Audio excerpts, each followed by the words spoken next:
Welcome back to our channel. Today our recipe is పచ్చిమిరపకాయ పప్పు. ఎప్పుడు కారంతో కాకుండా ఇలా పచ్చిమిర్చితో ట్రై చేయండి. చాలా టేస్టీగా ఉంటుంది. ఇప్పుడు తయారీ విధానం చూద్దాం. 1 కప్పు కందిపప్పు కుక్కర్లో వేసి ఒకసారి కడిగి నీటిని యాడ్ చేసి స్టవ్ ఆన్ చేసి ఉడికించుకోవాలి.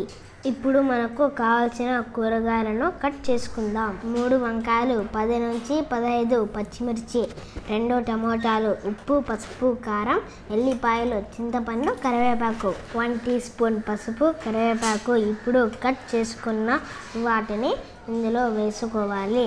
ఒకసారి కలిపి ఇందులో కాస్త నూనెను యాడ్ చేసి మూత పెట్టుకుని 5 లేదా 6 విజిల్ వచ్చే వరకు కుక్ చేసుకోవాలి.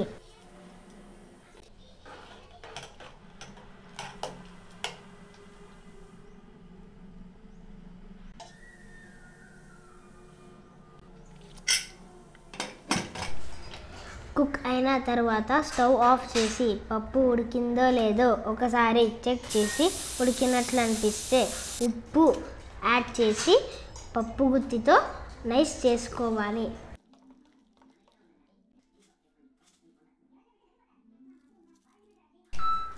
ఇప్పుడు తిరువాతి కోసం సరిపడా సైజు గల పాత్రను తీసుకొని ఇందులో 2 టేబుల్ స్పూన్ల నూనెను వేసి జీలకర్ర ఆవాలను వేసుకోవాలి. అవి చిటపటలాడుతున్నప్పుడు 4 ఎల్లిపాయలు ముక్కలను వేసుకోవాలి.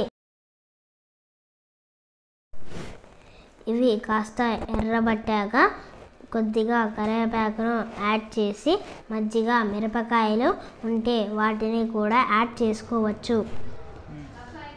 ఆ తర్వాత కుక్కర్లో ఉన్న పప్పును ఇందులో వేసిన వెంటనే మూత పెట్టుకొని ఉడికించుకోవాలి. అంతే, రుచికరమైన పచ్చిమిర్చి పప్పు రెడీ. మీకు ఈ రెసిపీ ఎలా ఉందో కింద కామెంట్లో తెలియజేయండి. మరిన్ని వీడియోస్ కోసం మా ఛానల్ని సబ్స్క్రైబ్ చేయండి. థ్యాంక్స్ ఫర్ వాచింగ్ అమ్మా మాస్టర్ మెను. బాయ్.